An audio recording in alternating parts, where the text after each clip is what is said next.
report from the net, the emergency coordinator report. If you're not getting that email, let me know, and I'll put you on my list and try to get it out to as many people as possible. So the one we're doing for December, Dan's gonna do it, Dan, ACDP, it's gonna be on the National Traffic System / Aries. So that ought to be an interesting one there. After that, January, we've got one coming up. Chris is gonna do it, Chris Gorman. And it'll be on soldering. I don't know what the exact title's gonna be, it's just soldering or whatever. Pretty much. We're gonna learn about soldering. February, it'll be Jeff Pottinger, WB8RAI. He's gonna do one on Wires X. And that will be kind of a new thing for everybody because he's not gonna come here. We're gonna have it here, but he's not gonna come here. We're gonna do it remotely. So with some of this new equipment that the county has purchased for this room, we're hoping to do more things where not only can we bring a presentation in remotely, but maybe we can get it out live somehow, maybe on Zoom or Microsoft Team or whatever, or end up on YouTube where you could watch that stuff at any time. The county has a real nice camera system here. I understand that when it's up and running, it follows the speaker around the room with the camera. So that's one reason that'll be pretty interesting. I haven't seen that work yet. That'll be interesting to see how that works. So it sounds like we got some nice technical equipment here to do things with. Let's see, that was February. March, I think we're open. April, I think you're doing one on Winlink. Yeah. April will be ham settle on 2-meter Winlink. So that ought to be, I'm really looking forward to that. That ought to open some doors up for Winlink. That'll be real interesting. Everybody should be interested in that one. So welcome aboard. I hope you enjoy yourself. I have no idea how long this is going to last.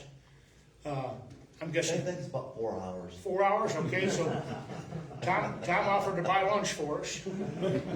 Not really. I'm Matt. You at work, are you? Not really. Okay, good. Because today's Saturday. That doesn't. Just another Monday. Okay, so we'll get started here and go from there. Tom? All right. I'm going to stand up to start, and then most of them Bud will be right in that chair. But you can see the presentation that we have here today is on DMR.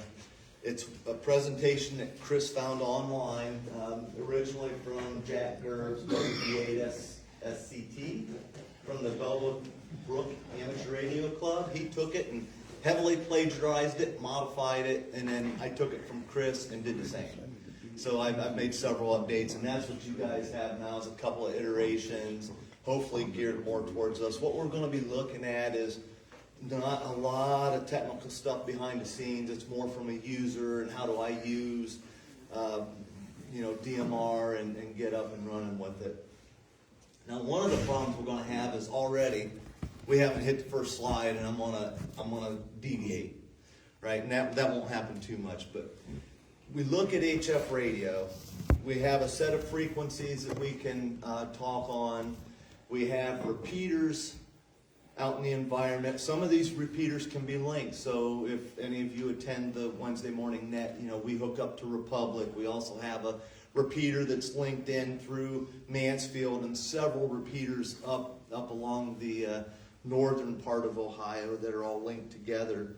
There's 11 altogether now. Yeah, okay. So we have a lot of linked repeaters.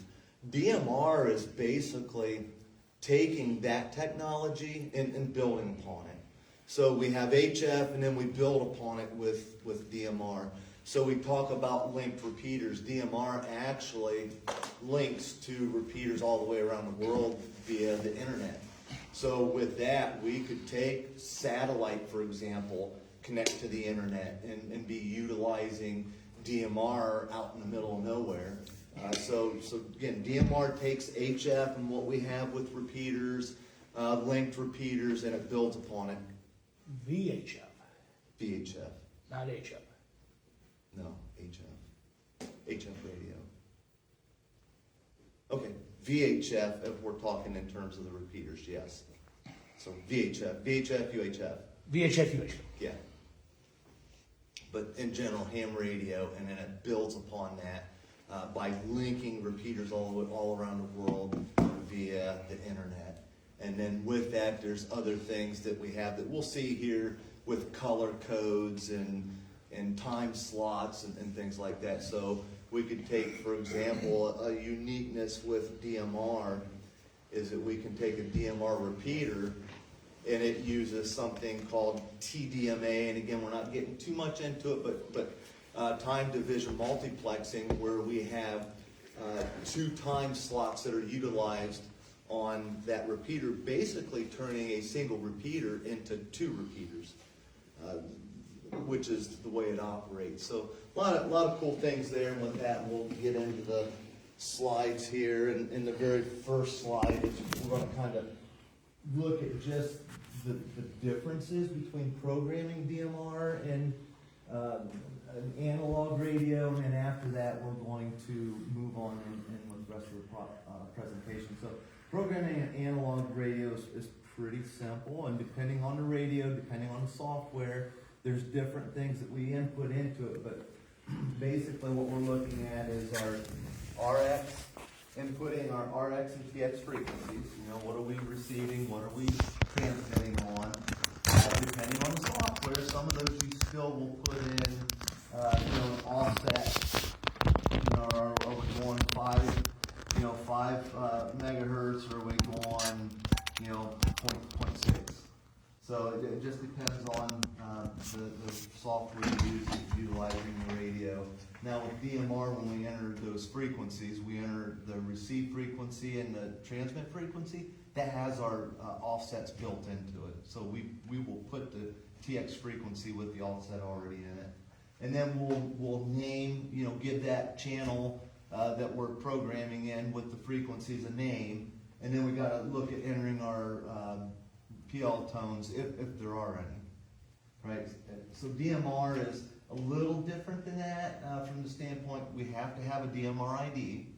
So you can go out, and we'll see here, go out to radioid.net. If you want to use DMR, you have to have a DMR ID, because when we push the talk on this radio with DMR, it actually will send our call sign. Actually, it sends our DMR ID, but our call sign will be associated to that. And anytime you key up on there, anybody that's on that radio or on a radio on that talk group will be able to see who it is that's talking via your ID. And then you input your talk groups. With DMR, it's a little different than just putting in a frequency and talking to anybody that's within range, because again, we're going all around the world with this. So we actually input talk groups. Now a talk group could be something as big as worldwide, and that is a talk group, so we could talk to everybody worldwide, or we could step down and say, I want everybody in North America, or I want the talk group for Ohio only, or there's things like an Ohio area. So it's very specific talk groups that you can program into your radio that you might want to talk to. After we enter all the talk groups that we're interested in into the radio, next thing we're going to do is create our channels. And our channels consist of the frequencies for the repeater that we're going to attach to. Right, so it's kind of like programming the analog radio. We're going to have our input and our RX and TX frequencies, but we're also going to tie in what talk group am I using with this particular repeater. So say, for example, for mine with the Tiffin repeater, I have, not only do I have, like worldwide, a channel for worldwide for that repeater, but I've also copied that down, and I have North America, I have Ohio areas, and you'll create multiple channels for that same repeater depending on how many talk groups you want to use with that repeater. And then, so repeater channels, and then the last thing is zones. You have to create a zone in order for your radio to use your channels that you just created. You have to have a zone. So for mine, I keep it simple, and a zone is basically a way to group all those channels. So for mine, I have a zone called analog repeaters, and that'll have the 150 repeater from Bascom and multiple analog repeaters in the area. I have that in my zone. Or I have my other zones that I have set up, I have them by the area. So I'll have the Findlay DMR repeater. I have a Findlay zone, and I'll have everything related to Findlay thrown into that zone. Or I have a Tiffin zone or a Bucyrus zone for each one of those repeaters, and then I throw all those channels into that zone so that the radio can see it. And again, we'll see more of that here with the presentation. So DMR radio ID, that's one of the first things we need to get when we're going to look at doing DMR. And you've got to have it. It's got to be programmed into the radio. And as we say there, if you don't have it, you can go to radioid.net and apply for one. And it's free. Usually only takes a day or so to get it. And your radio will need that. And you can see down on the lower right-hand corner, if you can read it, it's kind of small. That is actually a screenshot of my radio ID, DMR ID from radioid.net. That's what you're looking at. So 3257 is my unique DMR ID, just like my call sign is unique. And then I also have one with the NN after it down there for my hotspot that I use for DMR. So DMR terminology that we'll look through with this presentation is our radio ID that we just looked at. Talk groups, again, we touched on that just a little bit, in that talk groups are specific groups, whether it's North America, Ohio, worldwide. There's even a talk group on POTA, for example, that I have programmed into my radios. So talk groups, channels, digital receive groups, zones, color codes, admit criteria, time slots, Kerchunk, and static versus dynamic. So recommended talk groups, and again, I gave a couple of examples. Parrot is one that you definitely want to have. This is what you use to test your code plug once you get it set up and put onto your radio.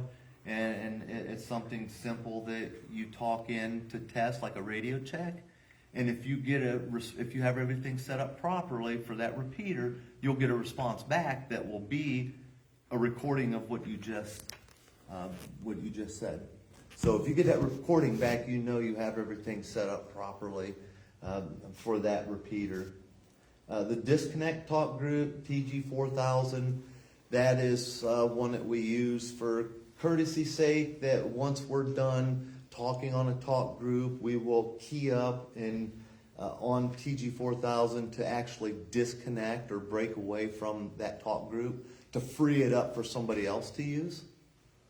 Local TG9, and this is a standard, kind of no matter where you're at, if you're going into a local repeater someplace, say if I'm down in Dayton and I'm using a DMR repeater down there, TG9 is typically going to be the local area talk group for that particular area. We have one up here for the Tiffin area, a TG9.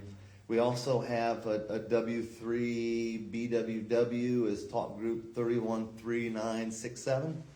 That could be one that we could program into our radios.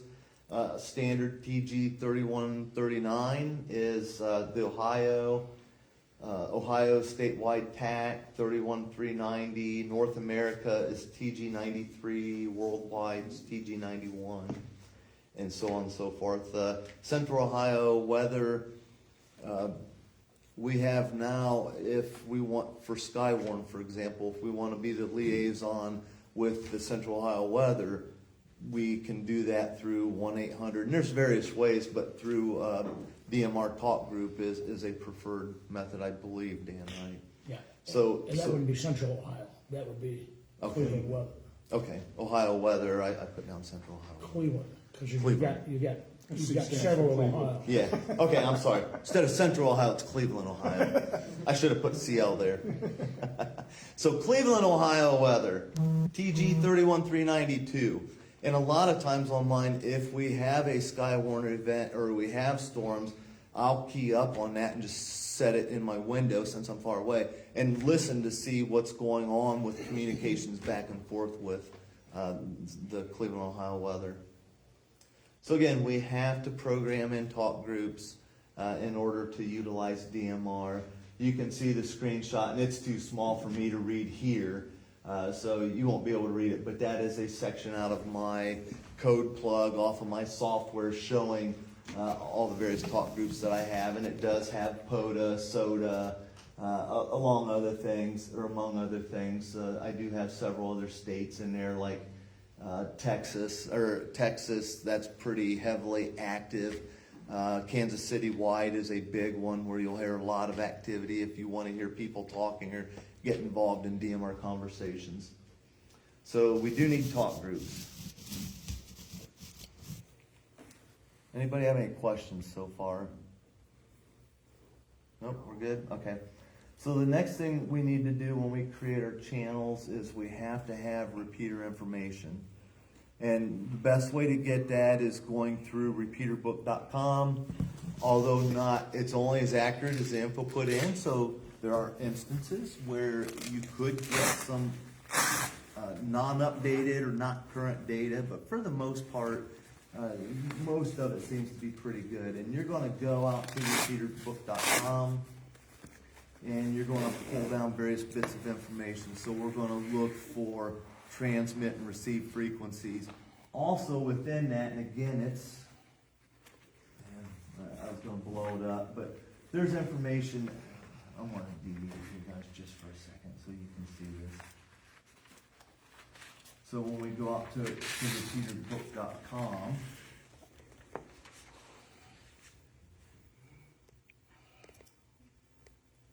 right, you're going to see information that has the transmit and receive frequencies, the offset, and then if we come down into the DMR section, you're going to have things like what color code are we going to use. And again, this color code we'll see here in a moment is a lot like the PL tone. What PL tone are we using for this repeater, or in this case for DMR? What color code are we using? And then another bit of information is what time slots are we using. If you remember initially I said it's a DMR repeater's like two repeaters in one because it uses time division multiplexing. So there's a time slot 1 and a time slot 2. What are we programming our radio to use for this talk group? In a lot of instances, this is pretty simple, but some of the repeaters that I've seen, they will go through and say, if you're going to use Ohio talk group, you got to program this one on time slot 2, but if you're using North America, you're going to use time slot 1. And when you set up your channels, you got to be very specific about utilizing the correct information that the owner or administrator of that repeater has set up. So whenever I go on to set up a DMR repeater, I'm looking for this information here, my frequencies, and then we go down and we look at the color code that we're using and then what time slots for the specific talk groups. And this is pretty simple. Most of these are all going to be time slot 1. So let's get that down out of the way and go back into our presentation.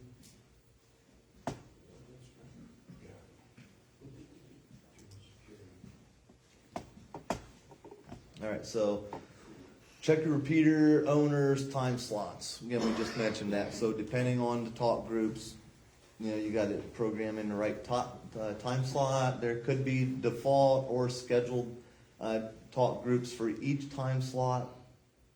They could have a reserved time slot that's not changeable.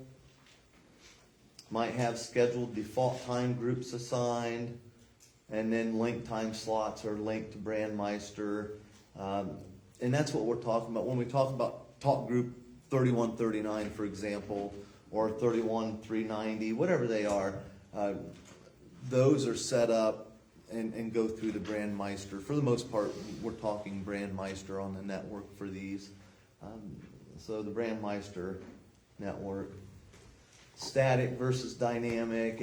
You could have the repeater set up for a static talk group, means that it's the default talk group for that time slot. So you go in and you can't change it. You use what's already predetermined and set up. Or if it's a dynamic talk group, you're allowed to change it. Meaning, for example, if I want to hop onto the Tiffin DMR repeater and I want to listen to Kansas City wide, for example, I can set my radio for Kansas City wide, and I can chunk it, and I can actually change what talk group everybody's going to be listening. So if Dan's on that repeater, and I chunk it for Kansas City wide, and I'm on time slot 1, he's on time slot 1, I'm going to change that talk group for that repeater. Now everybody that's on time slot 1 is going to be listening to Kansas City wide. So that's from an etiquette standpoint that we'll talk about here in a moment. That's one of the things when you go to hop onto a DMR repeater, you want to listen for a bit and make sure that somebody's not on there in a conversation, because you could come in and interrupt and maybe, change the talk group and knock them completely out of their conversation. So just want to listen, kind of like HF, you don't want to just hop out and start talking. You check, listen, is the frequency in use, and then you start calling CQ or throw your call sign out. Questions? All right, moving on to etiquette, and we just touched on that a moment ago. Be mindful of the default talk group assignments for the repeater you're using. Again, you only per chunk the dynamic talk group if no one else is already on there and utilizing it. And then once you go to leave, and that especially it's more critical with the dynamic one. So I changed the repeater over to Kansas City wide. When I'm done, I'm going to go to talk group 4000.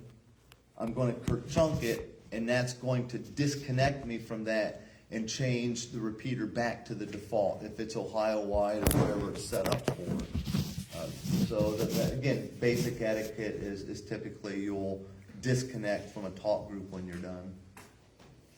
And that's if you've been talking on it or changed it dynamically.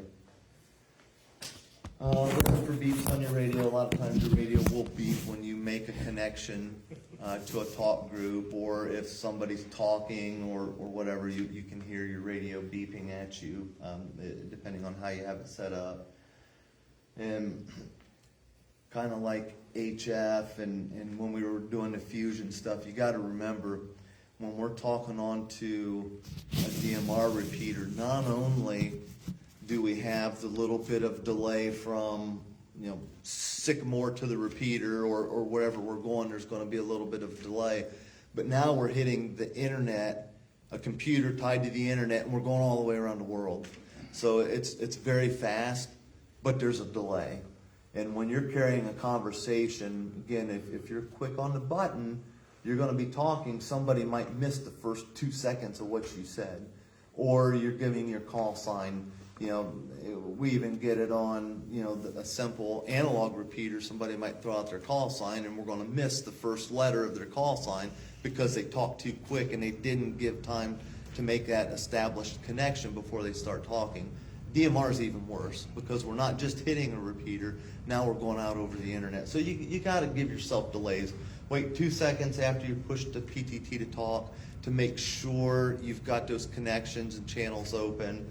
And then when you're in the middle of a conversation, somebody is going to be done talking. You're still going to be receiving what they say. And then you're going to have to wait until they're done. And then when you go to key up, you got to wait at least 2 more seconds before you start talking. So you could have like a 5-second delay in between the conversation. Digital handshaking. Pardon? Digital. Yeah. Digital. The It's digital. shaking hands digitally. Yep. So that's what causes the delay. Yep. Thank you, Chris.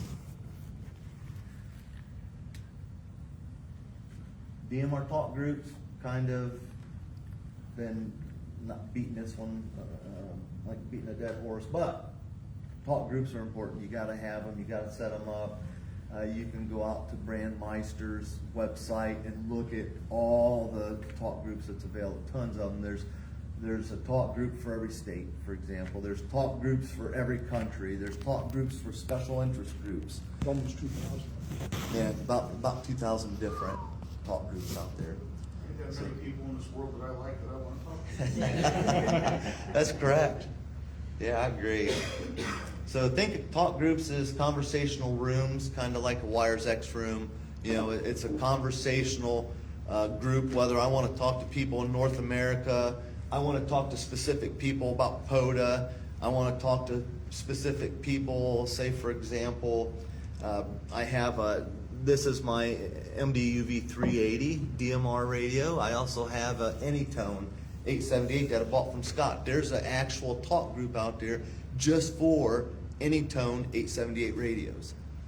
So very specific, your conversational conversations will revolve around that talk group when you're in that area. Not that you can't deviate, but most of the time you try to keep your conversations related to the topic. In the radio, they're usually entered as digital contacts. So when you see them, we'll pull up the CPS software here in a moment. You're going to program your talk groups as a digital contact. And digital contact can be set up as either a group call or private call that we'll see here in a moment. Most generally what that means is when I go to key up and I go to talk, almost everything is set up as a group call. That way when I talk, everybody out there, if I'm on the Ohio Talk Group, everybody will hear it. But now when I set up the Parrot, for example, and it's just me testing my radio, my setup, I keep that private. So that way it doesn't doesn't transmit out to everybody. We'll make you whip out the old Ken. Yep, so group call, talk groups are a way for groups of people to share in the conversation. So it's one to many, it's me talking to many different people. And private calls just one-to-one. So I could set up a DMR channel for just me and Scott to talk simplex. DMR to DMR, and he and I could talk, nobody else could talk. That would be a private to private. Most generally everything we do is going to be group call. And then talk group examples, we've already been over that.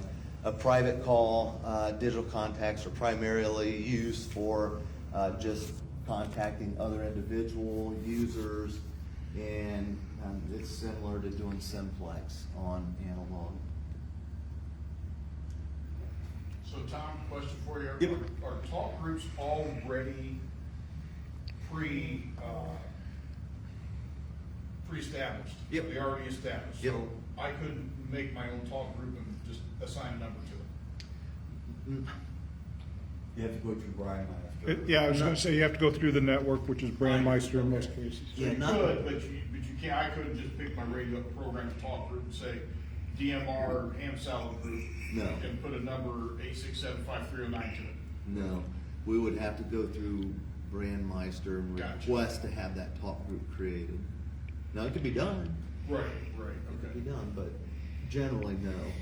Not just you on the fly. Gotcha. Like I said, we could do me and you on the fly simplex, but we couldn't do, a talk group 3140 or whatever it Pull is. one out of thin air, Right. put a number to it, it's gotta be Correct. coordinated with whoever is establishing these talk groups. Correct. Yep. Good question, Scott. And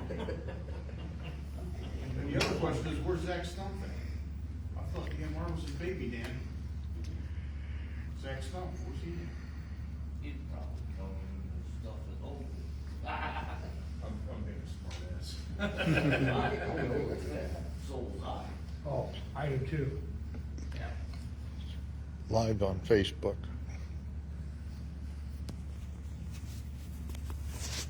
All right, digital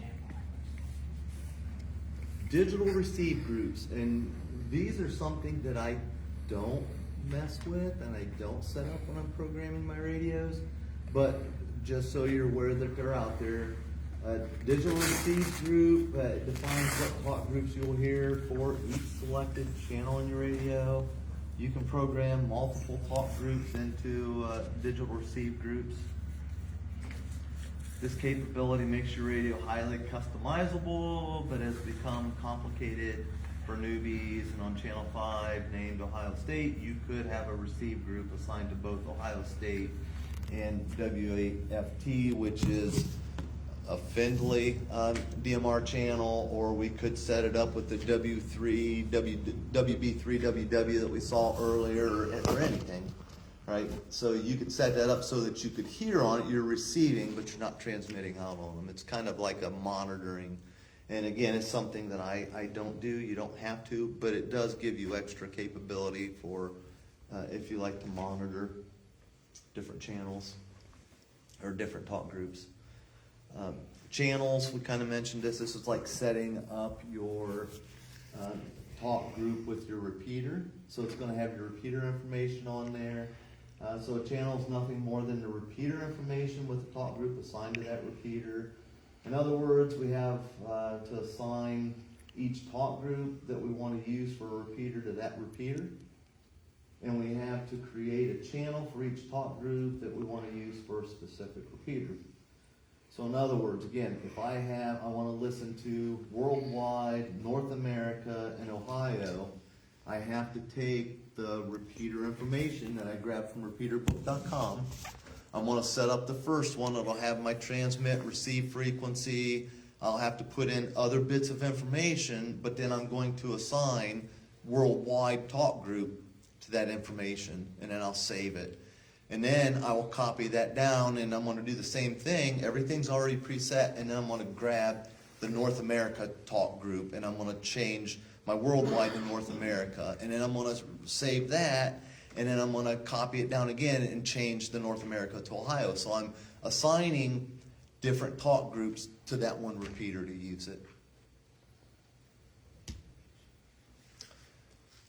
Now the next thing we talk about are zones, and we mentioned earlier a zone is just, it's really a way to organize all these talk groups. And for me, I have zones set up as analog repeaters, and then I have all my analog repeaters in that one. I have a zone for Tiffin DMR, and all of my channels that I have for all the various talk groups for the Tiffin DMR repeater, I have thrown into that zone.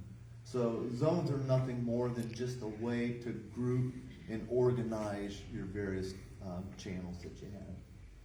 So zones are for sorting your channels into logical groups, and various radios have limited numbers of zones that you can set up and limited numbers of channels that you can stick into each zone.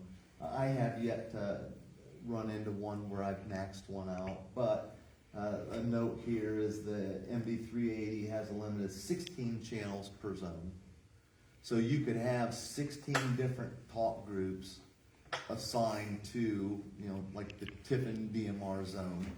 You could have 16 different talk groups. So worldwide, North America, Kansas City wide, Ohio, Cleveland, Ohio, whatever it is, you could go 16 into the one. So you could really get quite a bit. Even though it seems like 16 is kind of limited, you could get quite a bit on there. It's a physical limitation of the radio because the knob only has 16 positions, where most radios are digital and they can keep turning and turning and turning until you reach some maximum number. But on the 380, there's only 16 positions on the channel selector, so you got to order your channels so that it's no more than 16 in a group. If that makes sense. Mm-hmm. Each group could be assigned to one channel on here, and you could have. I should have said zone. Yeah. Okay. So Yeah, basically 16 zones, and you could have whatever. On each zone, you can have up to 16 channels. I got you. Okay. And that's another reason for the sorting into zones and use it as a logical sorting mechanism. Gotcha. So you might have Tiffin digital and Tiffin analog because on one of them you exceeded 16 or something like that. So you could break it down that way. Sorry. No, you're good. No, absolutely. Thank you. Color codes, touched on this at the very beginning. A color code is really nothing more than, in the DMR world, like the PL tones or CT/CSS tones that we use in the analog. And there are So DMR repeaters use color codes as your squelch control, much like our CPCSS and DCS tones. Color codes must be programmed to match the repeater color code. The default is color code 1, and we saw that with the Tiffin information, the Tiffin DMR information I brought up earlier. It was using color code 1, and that seems to be the standard. Once in a while, I'll see one where they'll use color code 9 or something odd, but most generally, most of them use color code 1. And then there's 16 different possibilities from color code 0 up to color code 15. And then the only real reason to use different color codes is when multiple repeaters are operating on same frequencies, similar to us, right? We get Ann Arbor coming in, bleeding in, so we can use different PL tones with our repeater to try to limit that, the interference, I'm going to say, from coming in, and that's kind of what you do with a color code. Admit criteria. Most generally, I don't focus too much on this when I'm programming mine. Now, there are proper ways to do it. Most generally, I always leave mine on always, and I control when I push the PTT. However, not necessarily the best way to do it. So admit criteria determines when your radio is allowed to transmit, right? So if I had it set up, I could key, push my PTT, and it won't allow me to transmit onto the repeater if somebody else is already talking. It just saves me from interrupting and somebody else. So the admit criteria should typically be set to color code free when you're using a DMR repeater, and what that does is it says your radio will only transmit if you're on the correct time slot, on the correct color code, not time slot. Let me do it again. Your radio will only transmit if the time slot is free. So, nobody's talking at the time, and you have the correct color code set up. And this is considered polite because, again, you're not going to be stepping on people if they're already on there talking. Right. For digital simplex in analog repeater use, admit criteria should be set to always.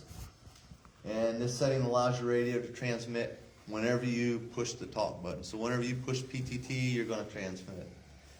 And this is considered impolite because you can go on and interrupt an ongoing conversation. And most generally, like I said, if I look, most of mine's probably set up on always. So I could go in and interrupt somebody, but usually I'll go on and I'll sit there and listen for 10 or 15 minutes anyways, most generally before I push to talk, just to make sure nobody else is talking on it. But there is a correct way. Typically for DMR repeaters, you want to use color code free. And we'll see that here in just a moment. So that's admit criteria, and it says when is it going to admit me to transmit onto the repeater. You said color code 3?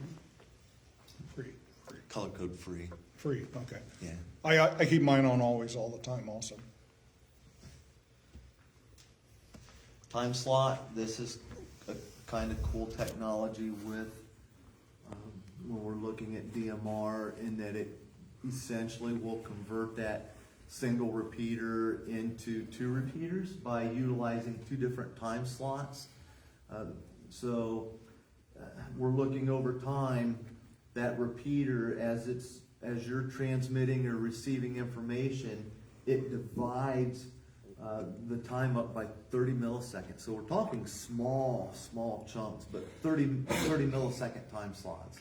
And there will be two of those going on all through your conversation. And it's so small that you don't recognize it, but we could actually have two people carrying on a conversation on different time slots on that repeater at the same time and never even know it.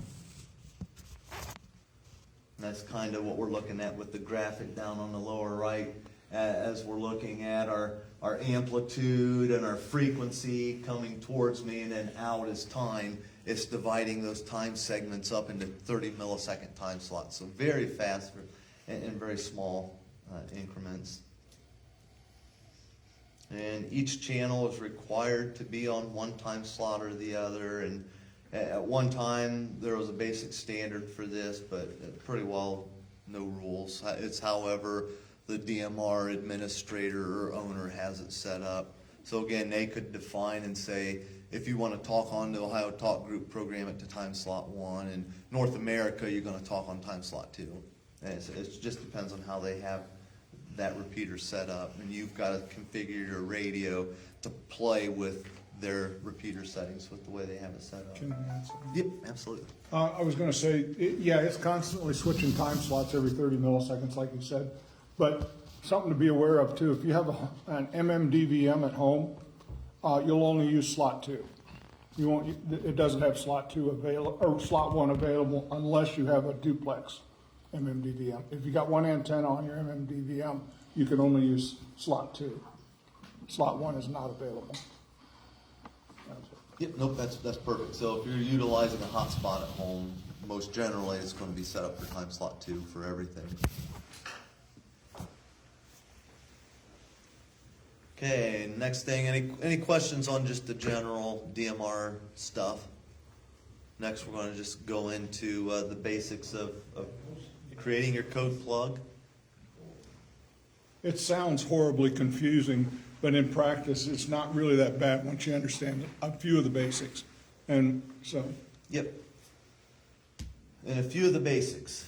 Again, creating a code plug, and we mentioned it's kind of hard to see maybe on with the red, but your DMR ID, that's the first thing. You need your DMR ID. We're going to plug that into the code plug to start with, into your software. Then we're going to go out to Brandmeister, figure out what talk groups that we want to utilize and talk on. Like I said, standards for me, I'll set up for every repeater that I set up is going to be worldwide, North America, and Ohio. Those 3 are my basics that I set up. And then I have like this Tiffin one, I think I have about everything on it. POTA, all different kinds. HRCC, Ham Radio Crash Course, he has his own DMR talk group, and I have his program on it as well. So various talk groups, you're going to go grab those, figure out which ones you want to set up. Then you're going to create your channels. Again, channels, these are just grabbing the repeater information, my transmit and receive frequencies, what color code, and what time slots am I using. And then I'm going to set one of those up, one channel for each talk group that I want to program onto that repeater. And then once I get all my talk groups set up, create my channels for each individual DMR repeater. So if I set up a repeater for this Tiffin one, right, I'm gonna put the Tiffin frequencies, what color code, what time slot, and then worldwide talk group. Same thing, copied over, North America talk group. Same thing, Ohio talk group. Now I want to go set up a repeater for Findlay. I'm gonna same exact thing. I'm gonna put the Findlay transmit receive frequencies, the Findlay time slot and color code that they use, and then worldwide talk group. I'm gonna copy that same exact thing down. I'm gonna put North America. I'm gonna copy the same thing down. I'm gonna put Ohio. So you have to do that process for every DMR repeater that you want to use. And again, you don't have to create that. You don't have to create a channel for every talk group that you have. Just the ones that you want to utilize for that repeater. And then we create the zones next. So the zone again will be a zone for all my analog repeaters. It'll be a zone to put all of my channels for the the way I do it is by location. So my Tiffin DMR will have a zone, Findlay DMR will have a zone, Bowling Green has its own zone, and then all the channels that utilize that repeater and those frequencies get thrown into that zone. And then the last thing that we do then is once we create the zones, then we're going to assign those channels and put them into those zones. And then test it and write the code plug. So that's the overall process. Again, DMR ID, enter in the talk groups that you're interested in, create your channels, which are basically the frequencies, color codes, and time slots for each talk group that you want to assign to a specific DMR repeater. And then you create your zones for that, and then you shove all your channels into there. So the steps, kind of, we just talked about it. Install, you got to get your CPS first for your specific radio. So you got to download and install it on your computer. You're going to back up. Very important, very first thing you do, even if it's a brand new radio and it doesn't have a code plug on it yet, it really does. It has your initial code plug in there from the manufacturer, which might be a couple of basic frequencies and stuff in there. You want to take that and back that up. That way, if you screw something up, you can always put the original Calibration data. yeah, and your calibration data. You want to be able to put that stuff back onto your radio and kind of get it back to square one and back to your original starting point. So I always, even brand new radio, I'll pull the code plug off, pull the calibration data off, and I'll create the backup of it on my computer. I always say mine is as received, Okay. and that way I know that's, when I got that radio, that's what it was in, what was in it. Cool. But it does back up all your factor calibration data and everything else, so it's a good idea to have it. So if you get jammed up and you have to rebuild your radio from scratch, at least you'll have all the factory settings. And then once we back up, so we install our CPS software for programming, we back up our radio. Next thing we're gonna do is, again, gotta input your DMR ID. And typically it'll be my DMR ID and my call sign that I put into it. And then we put the talk groups into it, so define what talk groups you wanna use, and making sure, is it a group call or a private call? Most generally, it's always gonna be a group call, other than Parrot for testing purposes. And I've never done this, but if I wanted to set up a direct DMR simplex with somebody, then that would be a private. But other than that, most generally, we're talking group calls. And then optional step 5, and again, I don't use them, but you can create digital receive groups, which if you want to monitor various groups out there, you can set those up. And then we create our channels, which again is inputting your frequencies for a specific repeater, and you're assigning each talk group to those frequencies. Then we create our zones, and we put those channels into those zones. So my Tiffin DMR zone, all my Tiffin channels are going to go in there. And then you save the code plug on your PC, and then we write it out to our radio. So that's this process and the steps to creating a code plug and programming your DMR radio. Backing up your radio, this should be your standard operating procedure. Before making any changes to your radio, make sure you back it up. Again, this allows us to get back to kind of the factory state or a brand new condition if we were to mess something up. And here's a setup. So before you reprogram your radio, you should read the code plug from your radio, and that's how you back it up. So you hook it up to your computer, you click on that read button that the arrow is pointing to, and it'll read your code plug from your radio onto your computer, onto the software, and then you can save that to your computer.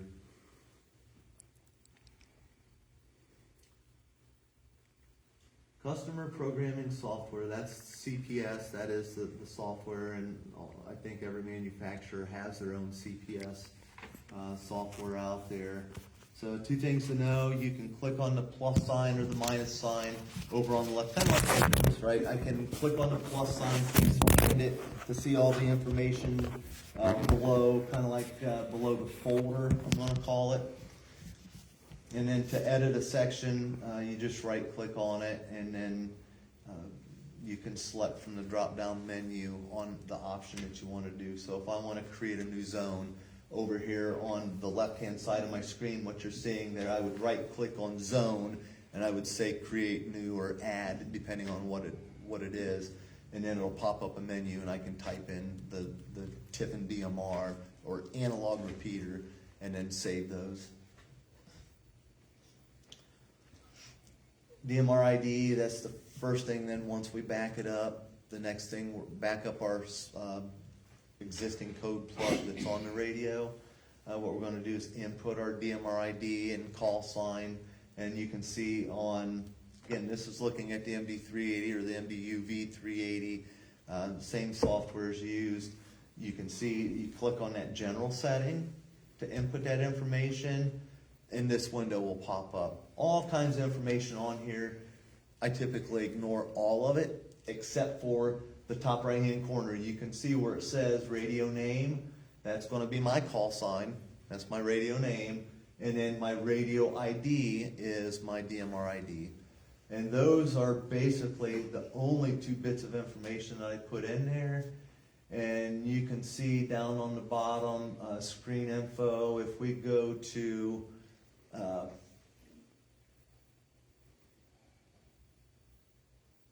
drawing a blank, info screen, Chris. When you turn Oh, on your intro screen, radio, that's it, intro what's the screen. screen that comes up? Intro screen. Okay, so that's what you turn it on. It'll pop up your call sign or whatever you plug into those 2 blanks. And I do change that as well. Button options. The MD380, MDUV380 has 3 buttons. It has the push to talk. It has a button 1 and a button 2. By those now, if I click on that button's definition, I can actually go through and program those buttons for what I want them to do. And there's going to be 2 ways to interact with each button. I can do a quick press, or I can press it and hold it and do a long press. So you can see this is typically the way I have mine set up. So the top button, button 1, I have it to select my power. So if I push that button, I can see in the top left-hand corner of my screen, it's going to cycle from like low, medium, and high power. And then if I push it and hold it, I can kick into a scan mode. If I have a scan, like a scan list set up, maybe I scan through all the analog repeaters in the area, I can push and hold button 1 and it'll go into scan mode and run through that scan list for me.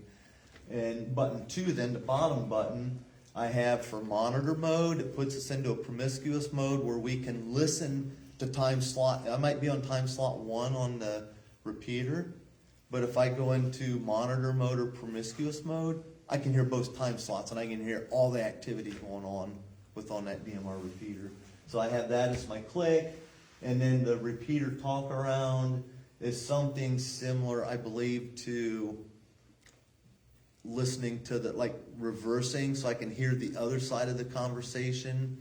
I don't know if you've got a better explanation of that, but that to me it's like on a repeater, and the repeater pulls in the information and then it sends it back out, transmits it out. If I click on that, it's kind of like reversing it and seeing if I can hear the input side of that conversation to the repeater.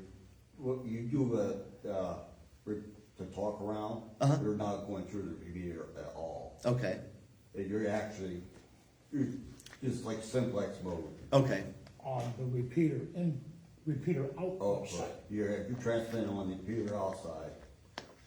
okay. All right, I never use it, so you're teaching me. yeah, If the repeater goes down, anyone close by, you can talk, yeah. okay, gotcha. So think of it as talking around the repeater. Yeah. That works. Thank you. Okay, so next we'll program in our talk groups, and again, we mentioned earlier on the CPS software, so on your software, they're digital contacts. So we could right click on the digital contacts that you see there, and we will be able to input all of our various talk groups into that. So enter all your talk groups and private call IDs you want to use, and again, you double click on the item to bring up the programming screen. Here's an example of mine. So contact name is any name you want to give to that talk group. Most generally, I try to program it with whatever Brandmeister has it called, but not necessarily always. You could give it a different name if you want. And if it is a talk group, select group call, as you can see for the call type. And you want to make sure again, the only time you use private is if you're doing parrot, or if you're setting up individual, like DMR simplex. So if I want to talk to Scott, set up a channel with him and Dan and Chris and everybody else in the room, I would have different private calls on there as well. And you can see that in this example. There's various ones, Jack, we've got set up as a private call. But one thing that's an example here to point out is the parrot is set up as group call. That's wrong. So notice the error here is we got to make sure that parrot is set up as private. So that is how we set up, get your pop-up window, you enter in your names, and then over on the caller ID section, that's those various talk group numbers that we saw from the Brandmeister list. Right, so 3139 there is Ohio, for example. Local 9 is call ID 1, or 9, I'm sorry, not 1, 9. Digital receive groups, you can see, I'm not going to go into it because I don't utilize it, but you can see the digital receive groups list section there, and you could add numerous talk groups there that you would want to monitor and listen to, receive. And their group list name and the various groups that you want to put in there to monitor. To create your channel, it says channel information on the left-hand side of your screen. We can double-click that or right-click it and add a channel. And there's quite a few ways to program channel information. We can program both digital and analogs, which I have on my radio. I have all the local analog repeaters on it. And then I also have the digital. Something else noted here is when we set up analog, you set up the bandwidth, the frequency bandwidth is going to be set up for 25 kilohertz. And when we set up DMR, it's set up at 12.5 kilohertz.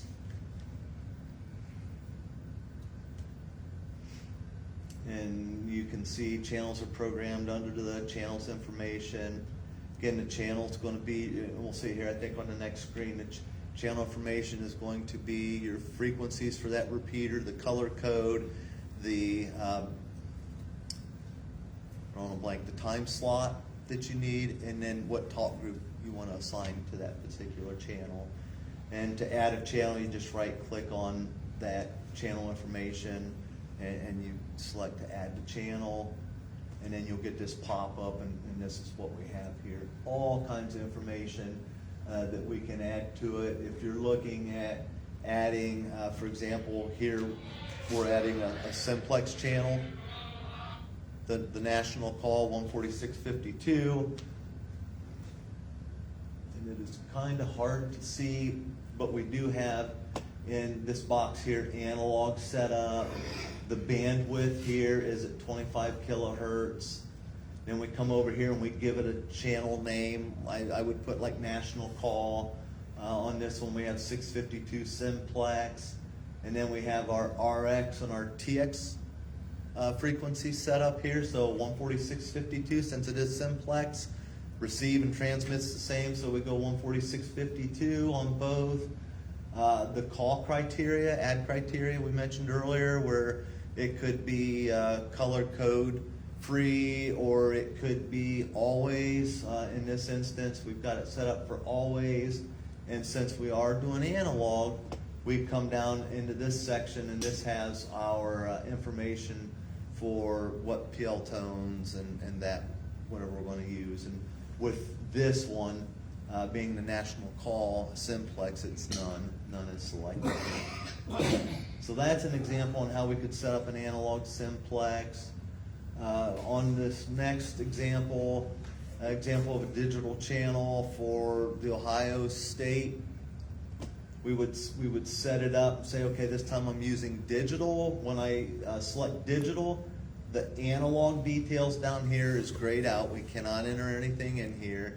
And now that we're going digital, the digital section, it moves from the analog section to the digital section. And the bits of information, then we can see when we go digital, we're going to set it up with 12.5 kilohertz. Again, analog will be 25 kilohertz. Digital, we're going to go with 12.5. Power is set up for high. We give it a name. This one is for, since we're going with Ohio, this one says Ohio State only. We have our transmit and receive frequencies for the particular repeater. In this example, we're going 147, 135, and then the transmit frequency is 137, 735. So we have that 0.6 shift, right? Nowhere's on here are we entering any shift information. It's strictly done with our transmit and receive frequencies. And since we're programming this for a digital repeater, this one, the criteria is set up for color code, which would be color code free, which again, when I do it, I always just say always, and I control when I'm going to break in. And then the next thing then with this being digital, we have some digital information that we have to set up. So color code in this particular example for this repeater, we're setting up color code 1. The repeater's time slot is going to be time slot 2. Again, this is kind of analogous to PL tones down here. So we're setting up our digital PL tones. And then this is where we're going to program in our talk group. And it's simply all the talk groups that you put in, this is a drop down arrow. And I'm going to come over here and I'm going to select this drop down and I'm going to pick which one I want. So I will have, worldwide if I program that in. I'm going to have North America. I'm going to have Kansas City wide and Texas and Ohio. I'm going to pick this as Ohio, and then I make sure when I name it, I name this as Ohio. It's digital contacts that you put in earlier. Yep. The talk groups are digital contacts, and that's what populates that contact name. And then the group call list, I just ignore this, but you could put in the group call list for that as well. And then one other example here is same as previous, but the group call list is now, so on this particular one, there was a group call set up for time slot 1 and time slot 2. So I could have all my time slot 1 channels set up, or time slot 1 channels or talk groups into one group list, and time slot 2 in another one. And we just changed the Ohio State, and then we could go in and change from time slot 1 to time slot 2. And again, I do not utilize that feature. Next, we'll look at zones. Questions? About like everything else, it seems either hard or easy when you hear it, but when you actually get in and start doing it, that's when all the questions arise, for me anyways. So creating our zone, again, a zone is nothing more than a way that I'm going to organize all these channels. Right? Again, I do analog, I do Tiffin DMR, Findlay DMR, that's just how I do it. You could do it differently. I think you do it a little bit different, don't you? I do it by city, Okay, yeah, and I can put analog and digital in each zone, okay. so. There's another good way to do it. So we could do Tiffin and have all the Tiffin repeaters, analog and digital, into one. I choose to separate them by analog versus digital, and then by city. No right way or wrong way. No, it's just whatever makes sense to you. You're the one using your radio, so when you want to go and change to a specific talk group, a specific repeater, you've got to know where it's at. So you set it up to whatever makes sense for you. So for creating a zone, again, zones are just logical groupings of channels.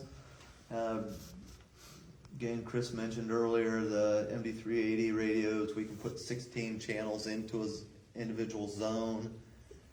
Radios with optical encoders, that's what you mentioned earlier, where you can just sit and keep spinning your wheel. You could put a lot more than 16, but this particular radio has a limitation of 16 per zone. And if I was going to do it and I wanted to put 30 different talk groups into, assign it to this DMR repeater, I would just have Tiffin DMR 1, Tiffin DMR 2, and then, put the other channels into the secondary zone. But again, we'll right click on the zone information. Let me see here. Again, very small eye chart, you won't be able to see it, but these are just different, here's different talk groups that I have, these are different zones, and then this is the first zone with the various talk groups assigned to it. Setting up an analog zone. Zones are logical channel groupings, and zones can be based on many different organizational schemes, so however you want to set it up, basically.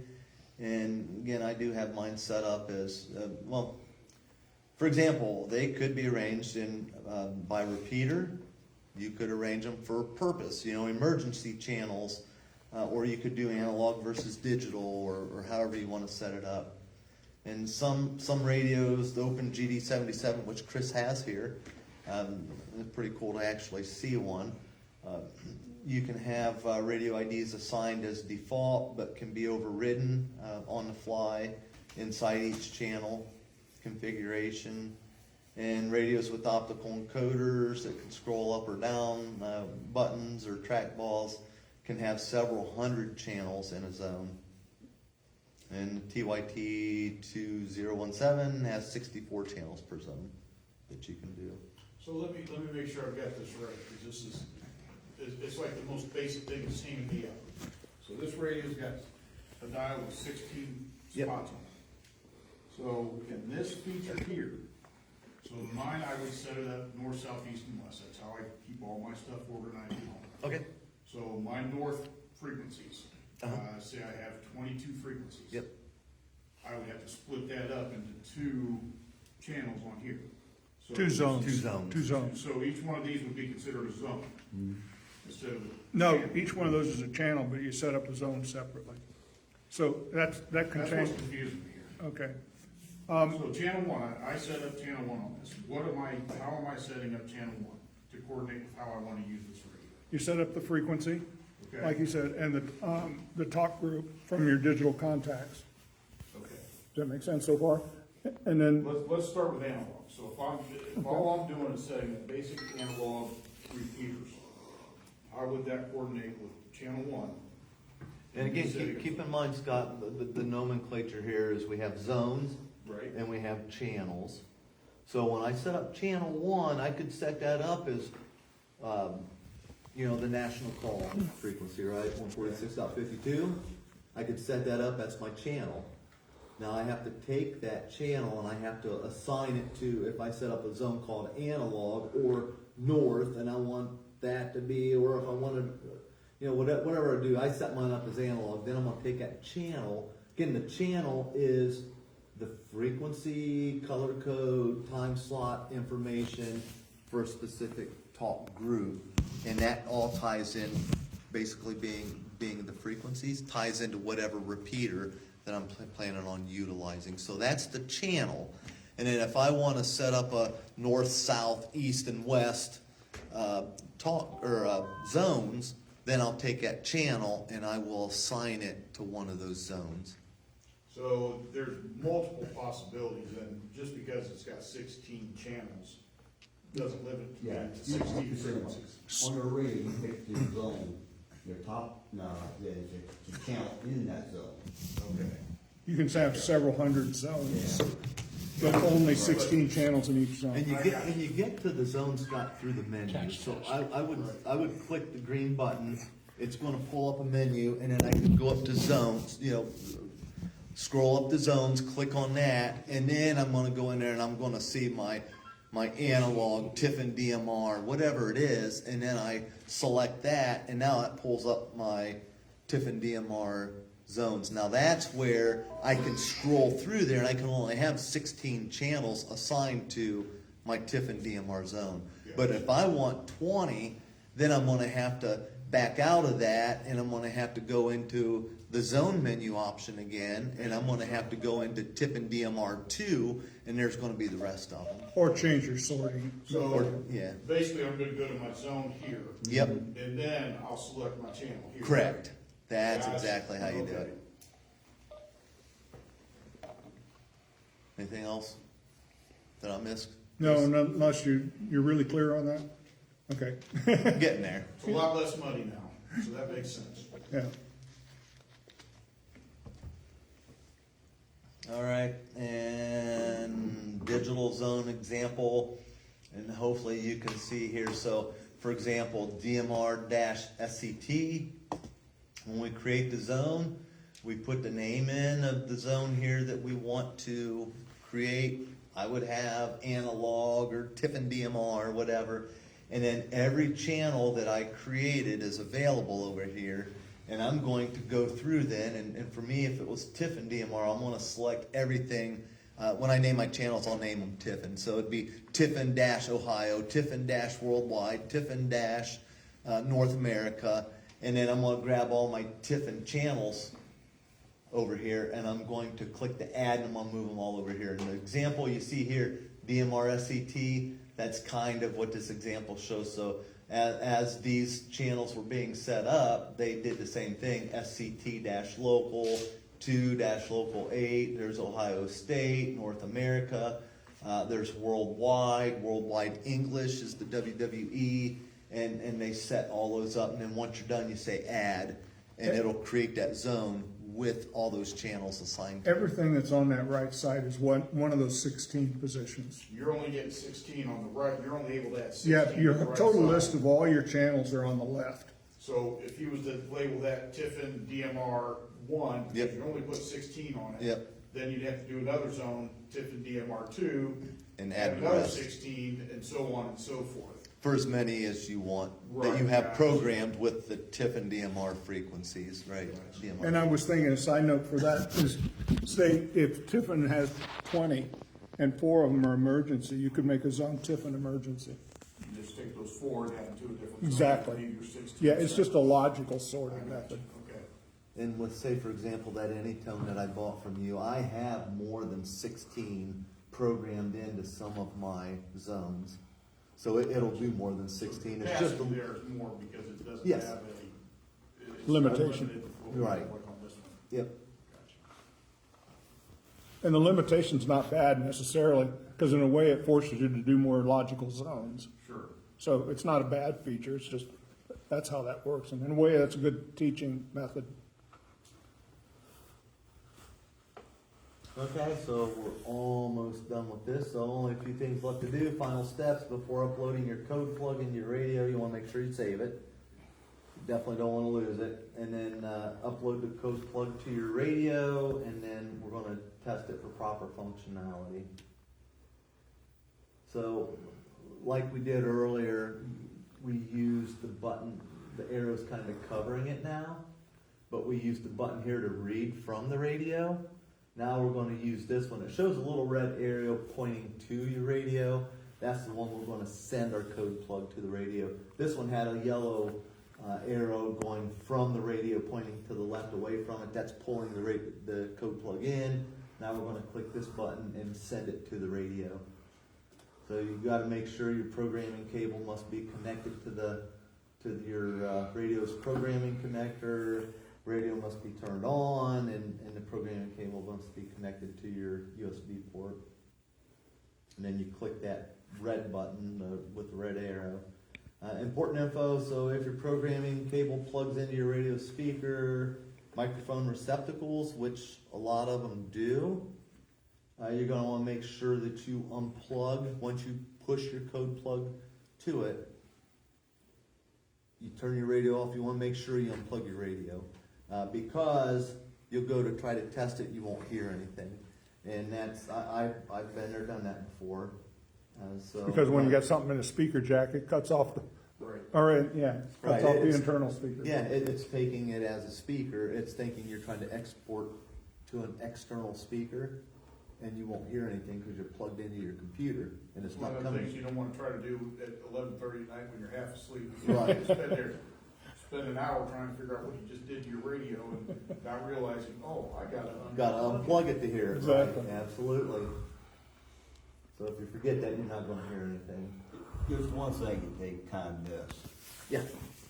Anytime you do, read or program a radio, for sure the battery's near fully charged. Good point. If you've got a low discharge battery and you start dumping a program in it and it dies in the process, you just brick it. There's another thing we kind of glossed over too, and that he was emphasizing reading your code plug from your radio first. Okay, you're thinking brand new radio, but if you've got, like if he takes that radio now, he really should read from that to the CPS first, because part of the reading of that sets internal variables in the CPS. I ran into this last week where I was using 1.07 firmware and another friend of mine was using 1.03. He wanted a sample code plug. And so we were on different firmwares, and different firmwares have different options available and things like that. But if you read from the radio first, it tells the CPS what version you're on, so that if you pump something back in from a file, like I gave him my code plug, then it'll automatically convert the way it should. Generally, that's how it is, but that's really how it's recommended. Always read your code plug first. You don't have to necessarily save it if you're sure you got it saved, but it's a good idea to save it. But if you're going to pump another one, code plug back in, it should read from it first. Good practice. And I'll do that. Well, say for instance, if I want to make a tweak and I want to add another talk group that I've just learned about, or I want to, hey, I'm going to be going on vacation and I want to put the local DMR repeater in for that specific area, I always read from my radio first. I save that code plug, and you can see here on the screen, these are all my various code plugs for this radio. Every time I go make a tweak, I pull the old one off and I'll save it. That way, if I make a mistake or something happens, I can put that latest and greatest. Another code plug reason back for on. doing that too is if you made a change manually on the radio through the menu, then it'll automatically download it when you do this, download the CPS. So you'll have the latest changes you made physically on your radio. It may be good or bad, but Right. So any other questions, comments? What I want to do now is I'm just going to walk you through the CPS software that we just saw in the presentation. We'll hit a couple things. I'll pull up a code plug if I have it for this specific software. I'll pull up another one of my existing code plug to show you how I have everything organized, and then we can go from there. But as we saw in the presentation, if we click this general, one of the very first things that we're going to do, and again, this is blank, so I haven't done anything here. I would go in, my radio name is going to be my call sign, KN8C, and then I would put my DMR ID in here, which I don't know off the top of my head, is something like 2500 1397 or something like that, or 3200 I think it is. So you plug in, and those are basically the things that I do, and then I'll come down here at the bottom in the intro screen. I have mine set up as a picture, and I create a little graphic that'll pull up, and it has like a little picture of an antenna with my call sign on it. But you could go in and we could select this and say character strings, and I could put here and say KN8C and Tom. Something simple like that. But again, first thing we do, we put in our call sign and we put in our DMR ID. This is just icing on the cake here when you go to start it up. What do you want to see on that splash screen? Okay, so next there's that. Menu buttons. No, that's menu buttons. I'm sorry. Button definitions. This is where I could go through and program the buttons on my radio. They're already predefined, so if I want to take button 1, usually I'll come over here and I'll change this as my power selector, low, medium, high output, and then I could do this one for whatever I want it to be, right? I could change squelch levels.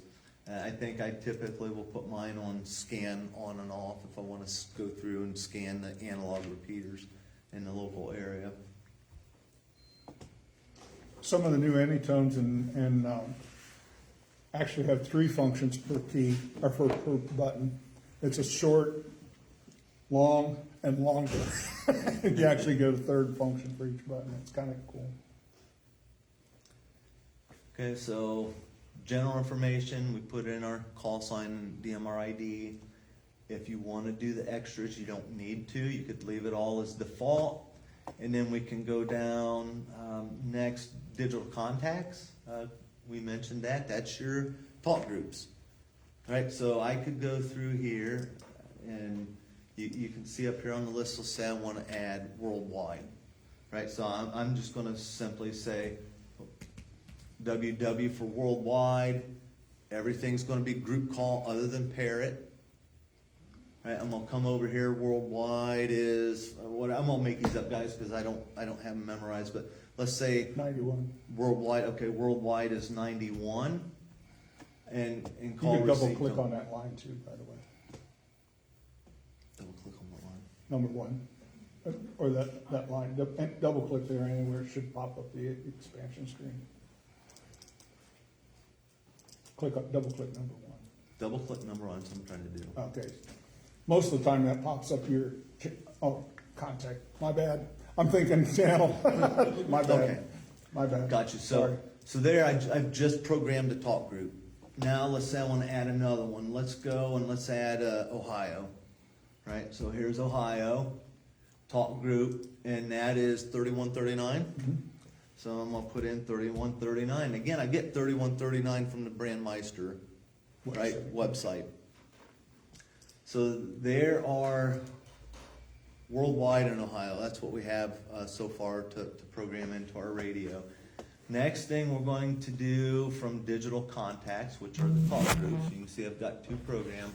I'm going to come down to channel information, right? And this is where we're going to input everything for the frequencies and that for the repeaters that we're going to use. So say, for example, if I wanted to create the national call, right, I'm going to leave it at analog. I'm going to change my bandwidth to 25 kilohertz. I'm going to call this, for me, I'm going to call it national call. National call. I'm going to come down here and I'm going to say, let's receive on 146.52. Let's transmit on 146.52. And then nothing digital, since I'm in analog, I can't change anything over here. I'm going to come down and look, okay, do I want to add any PL tones, any CT, CSS, any PL? No. With national call, you don't. So that one is essentially done. I'm going to say add, and it's going to give me the option now to do a different one. Now on this one, let's program in, create 2 channels for the 2 talk groups that we just did. So I'm going to go digital. I'm going to leave this at 12.5 kilohertz. I'm going to come over here and I'm going to call this, I'm going to program it for this Tiffin repeater. So I'm going to say, for me, I do like TIFF, or I could say Tiffin dash Ohio. That'll be the Ohio one. And Mike, do you by chance know, is it like 140 for the frequencies? 444. 147 Oh, yeah. for our DMR repeater. It's 440. 46 something. It's 440? 37. It keeps flipping back and forth on me.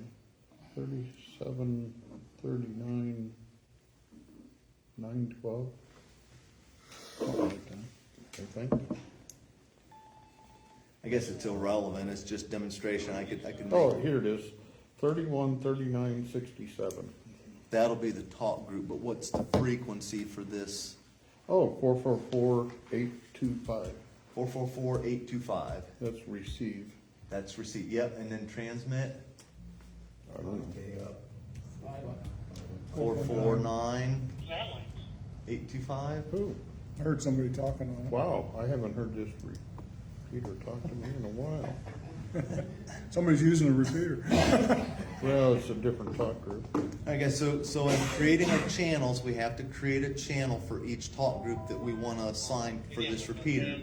So again, we're digital, we're 12.5 kilohertz. I'm going to come down and typically I'll set my squelch at like 3, do whatever you want there. I'm gonna go high power for now. My name for this is Tiffin-Ohio because it's gonna be the Tiffin DMR repeater and it's going to be the Ohio talk group. And then we did our receive and transmit frequencies. The next thing I need to do is come over here and add the DMR portion of it. So color code for this is going to be 1. I believe the time slot is also 1. So there's our color code, our time slot.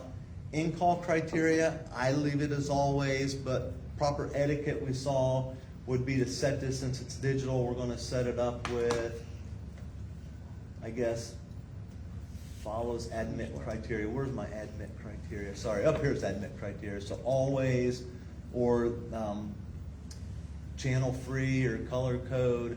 I could say if the channel's free, but I just leave mine as always. In-call criteria always. So really all I do when I'm programming, I'm looking at the right color code and the right time slot, and then I gotta come up here and get the contact name.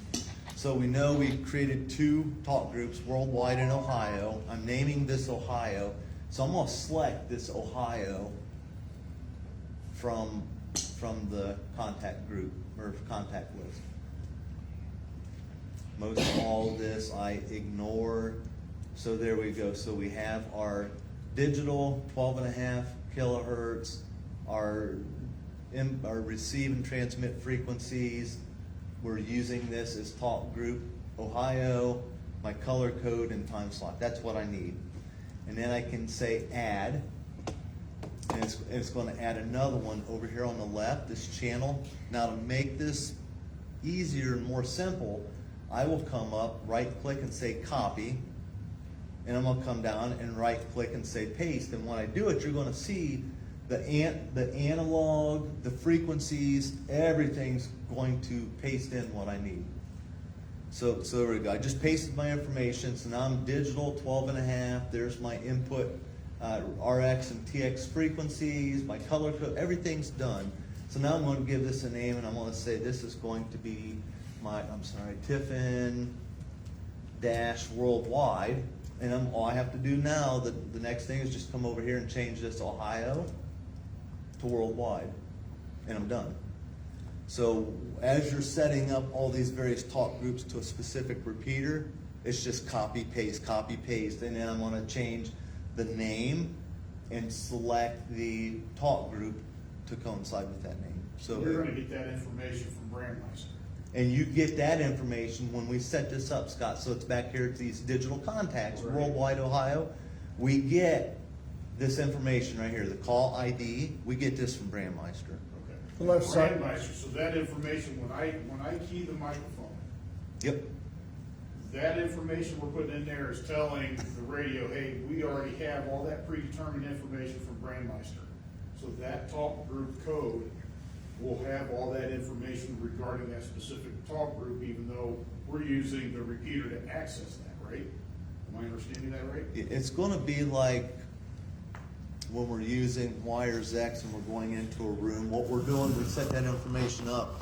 When I go and per chunk, let's say, I'm looking at the DMR repeater and it's already on Ohio, right? So I'm gonna set mine up for Ohio, my TIFF Ohio, and I'm gonna chunk it to connect to it, establish that connection.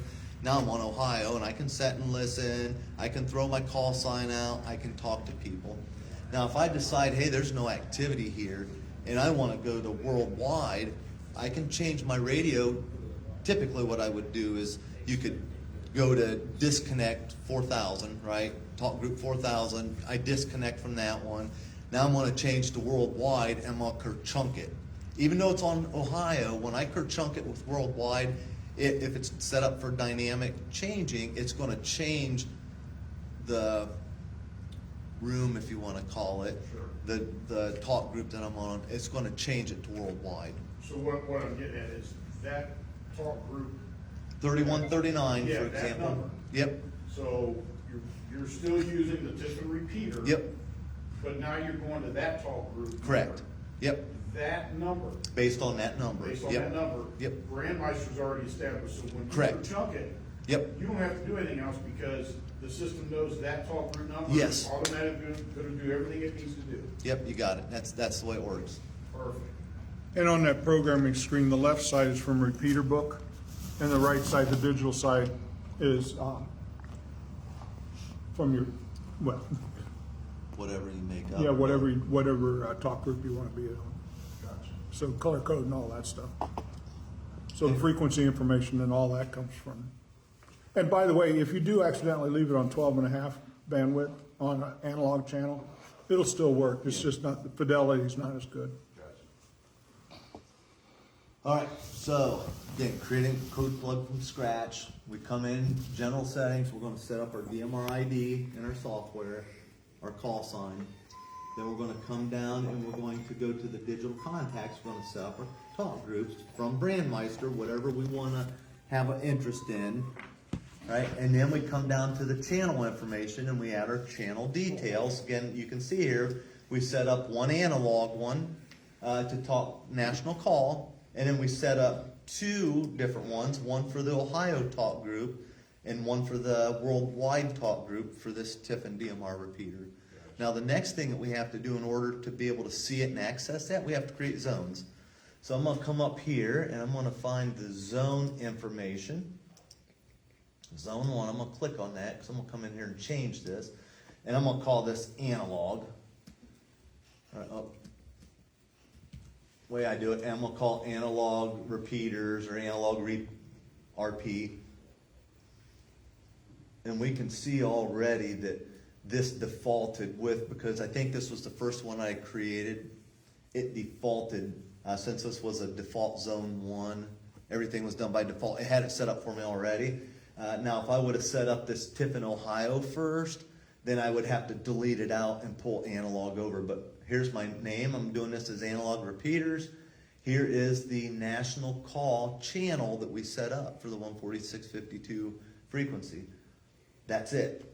Now I'm going to say add because I also want to add the Tiffin, right? So here's the analog repeater. Now we now have analog repeater zone that we can access, and that one has the national call as a member. Now I can go down to this one, and I'm going to call this Tiffin DMR. Tiffin DMR, and I'm going to add the Tiffin Ohio one to that, and I'm going to add the Tiffin Worldwide to that. That's it. That's all we have to do, and we can look at analog. There it is. I can look at Tiffin DMR. There's Tiffin Ohio. There's my Tiffin Worldwide. These are the ones that has the frequencies, the color codes, everything set up in it that we just did. That's it, we're done. We have a functional code plug here that will access, if I put this on my radio, it'll work, and it's gonna give me access to national call, and it's gonna give me access to this Tiffin DMR repeater, to the Ohio group and the worldwide group. I mean, that's it, that's all there is to it, to creating a code plug. We just created one here on the fly, with a DMR repeater and a simplex. And we could go through and we could easily throw on the 150 repeater. What's channel number B? Channel number B gives me an option if I have a dual watch or dual, so I have channel A and channel B on the screen at the same time. I can set it up to have channel A and channel B running. So that I can see and access both of those at the same time. So in essence, basically VFOA and VFOB. Yeah. Correct. Yep, absolutely. Gotcha. I always say there's three things in DMR that really make it simple. You gotta have contact list, that's your talk groups. You have to have a channel, that's your frequency and that stuff. And then you have to have a zone. You got those three, you're on DMR. Yep. Now, is there a way to export a CSV file? Yeah, CSV file into Excel and do all of this from a spreadsheet Most and code, move it back over? most CPSs will allow you export and import. It's usually under tools or something like that at the top. Sometimes it's under file. File, settings, save. There's, If it has it, most of them do. I'm not sure about that radio. yeah, I'm not seeing it. I'm not seeing it here. It would be under file if it was available. Or tools if that's up there. The sulfate coat came with that radio, it don't do it. No. But if you got RT system file, and that will convert. Any questions? You probably heard of OpenGD 77. I'll talk a little bit about that. The Radiodity GD 77. You want me to wait? I can. The Radiodity GD 77, when they came out with that radio, it got hacked, the firmware, and that's a good thing, got hacked in open source. So that means anybody can add to it or update it or renew it and stuff like that. And they came out with a whole new firmware for radios that are compatible with the GD 77. So that's about 8 or 10 different radios that can use OpenGD 77 firmware.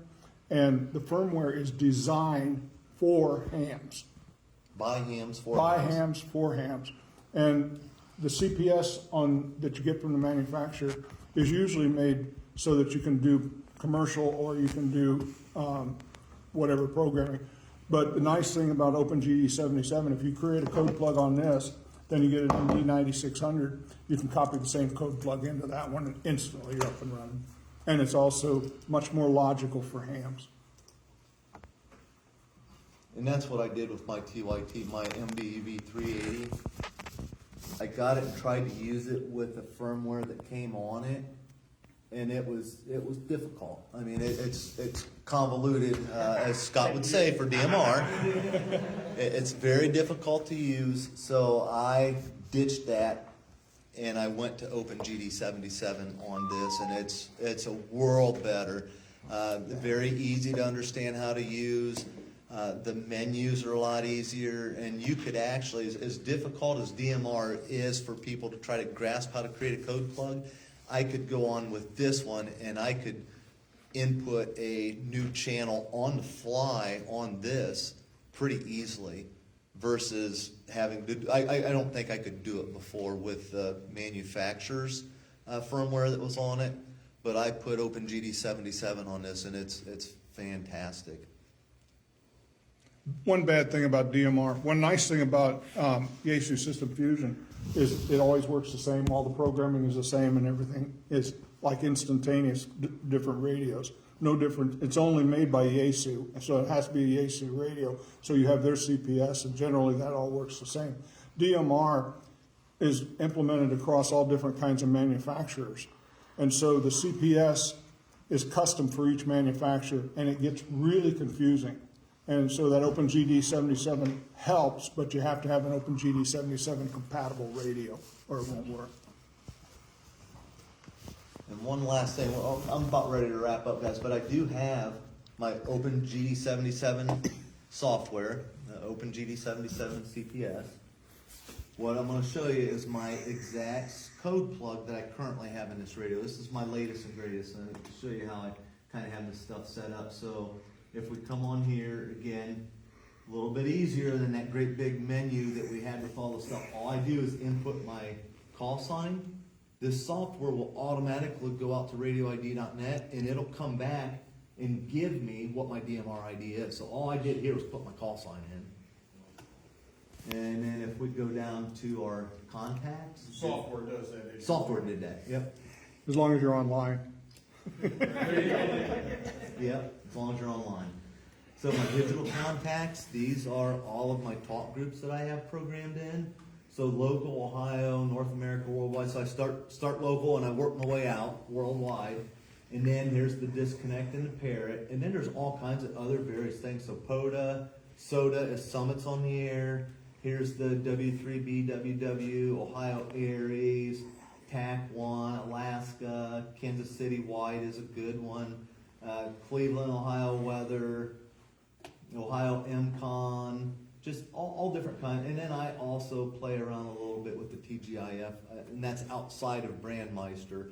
There's another network called TGIF, and I do have a lot of various talk groups incorporated into that as well. But again, these are my talk groups, and then if we go down and look at the channel list, it's even worse because there's multiple for each one of those that I add. to a repeater, I have multiple instances of each repeater. So say for example, let me go find the Tiffin because I know I put a lot of stuff. So for this Tiffin repeater, I have the parrot and a disconnect. I have Alaska on it, local 1, local 2. The only difference is the time slot. If I want to go time slot 1, time slot 2. Ohio, Texas, Kansas City wide, North America worldwide. Here's the W3BWW for slot 1, 2, the TAC, Ohio Aries. Again, all of these are just copies. It's the same frequencies that we looked at a moment ago for this repeater. And I had to create different groups for each, or different channels for each one of these. Ohio Aries, Cleveland, Ohio weather, so on and so forth. And if we double click on one of these, it'll pull up. We can look at this one. For example, here's the Tiffin Parrot. You'll see the digital. Again, the screen is much more simple than what we saw a moment ago with the great big wide screen. We just put in our receive and send frequencies. My name, it is digital. My name for that, which I call Tip Parrot. And then we get down and I added the parrot here to the contact list. Here's my color code and time slot, and that's really all that I added to it.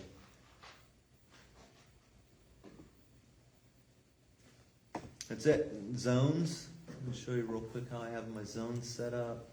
So if we go back up to here, here's all my various zones. Now, this Zoom spot, this is my hotspot at home. Thank you, Scott. And then I have one set up for the weather, NOAA. Here's my analog repeaters, analog simplex, which will have the, mostly for the local area stuff that I have in here for the simplex. Bucyrus DMR, Tiffin DMR, Finley 1 and 2, 3 for the 2 meters, Bowling Green, Marion, Mansfield. So I have all the local city, again, by region or by location is how I have mine set up for the DMR. And then underneath each one of these, like Mansfield, for example. Oh, come on.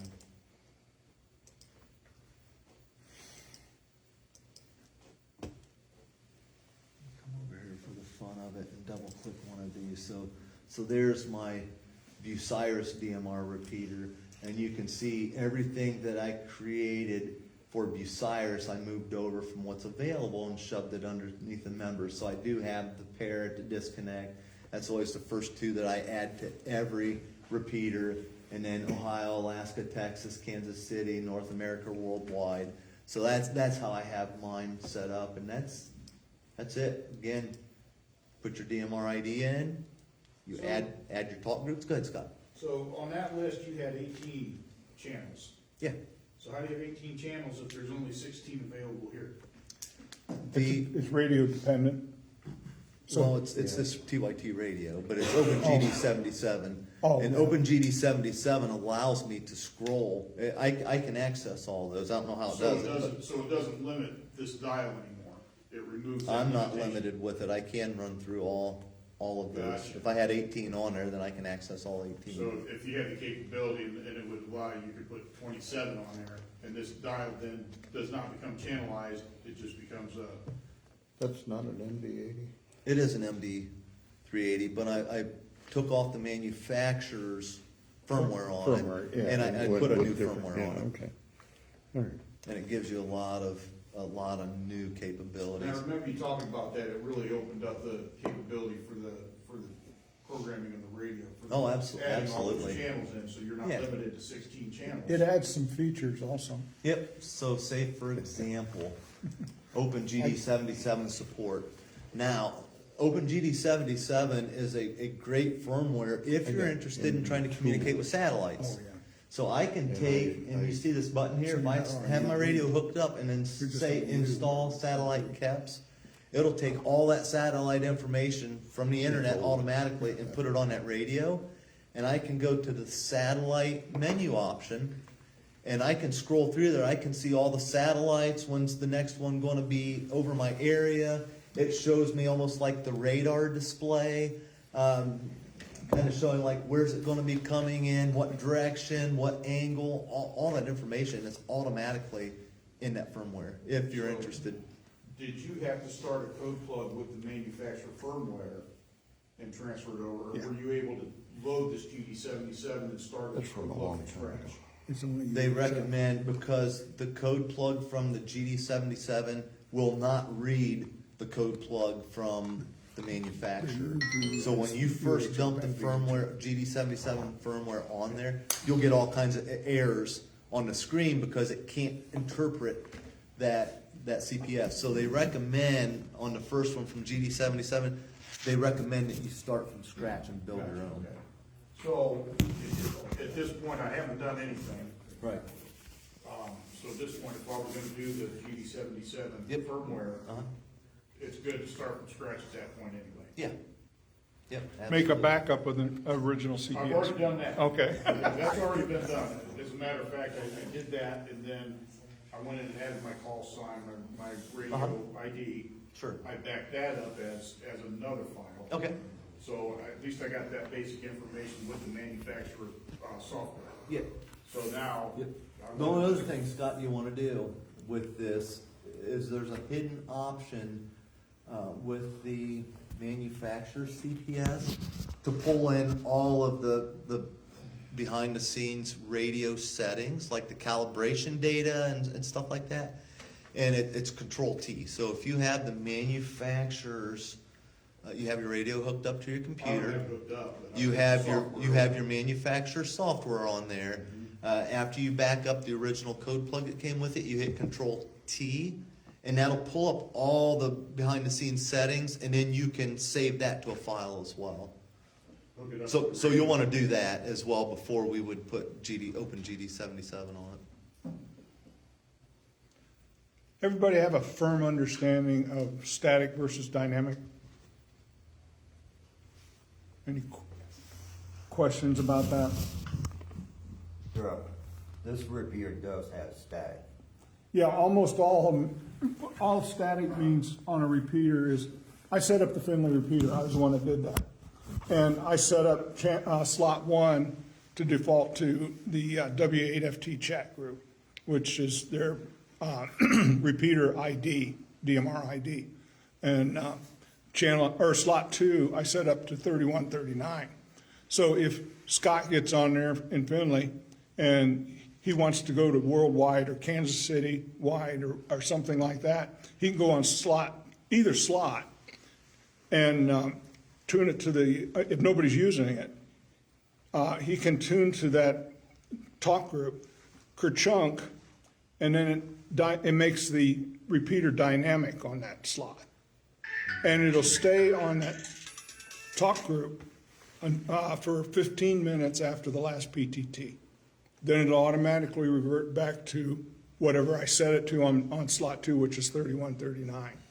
So in other words, if he goes to another talk group, kerchunks it, he switches to it, he can talk on that talk group as long as he wants, but after 15 minutes of no activity, it'll revert back to what I set the default to be.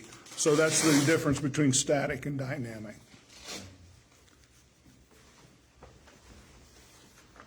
So Tom, I pulled this up, did the Control T, and I'm gonna save this, it says, option to save text and data.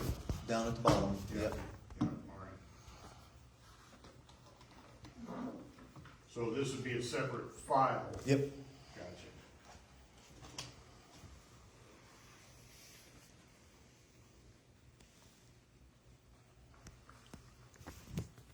Clear as mud. Sure. It's a static talk group for this repeater here. The W3, the talk group is on time slot 1, it's static. Including Skywarn, also is static on time slot 1. On time slot 2, Ohio static, and also the Aries group for Ohio static on time slot 2. You remember when he was talking about looking up on repeater book, and it said time slot 1 linked, time slot 2 linked? That means linked DMR, so either one of those could be dynamic. But if there's an emergency, then the administrator can kick everybody off and put it on the top group they want. I want to say, because I know I have hooked up to this repeater and I have gone to Kansas City wide. All that for.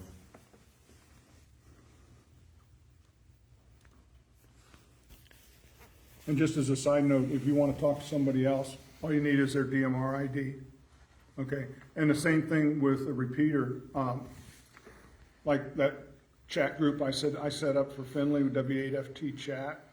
All it is using is the repeater DMR ID, and it's 313981. It's 6 digits, and most every user is 7 digits. So the repeaters have 6 digits, and so you can all join that same group and talk on that anytime you want. So that's how you had asked earlier about setting up for multiple people to talk on a group or create a new group.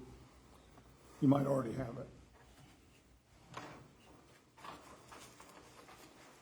And one other benefit I want to say with DMR is we're only utilizing half the bandwidth for that digital signal, right? 12.5 kilohertz versus 25 for analog. And for me, the appearance is pushing out 5 watts and pushing half the bandwidth. It seems like I can reach out further on DMR than what I can with analog, because I can set up my house 6 miles south of Sycamore. I'm like 17 miles away from here, and I can be out in the yard and be on DMR. But if I take and switch over to analog, there's no way I can do that. I have to go in the house and hook up to my antenna that's 52 feet up in the air. It's like CW is readable further away than analog would be. Exact same reason. Yeah. Because it's digital information, it's ones and zeros.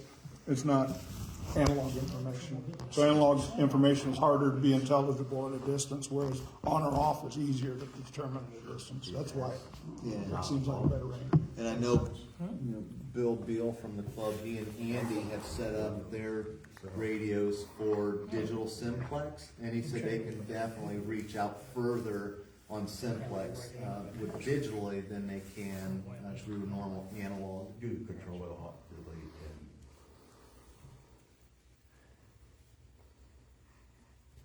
Any other questions?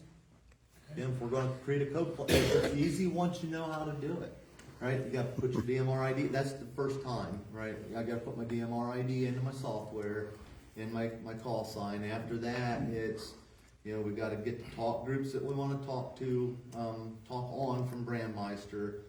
We have to figure out what channel information, what repeater am I going to talk through, or am I going to go simply like the national call and analog.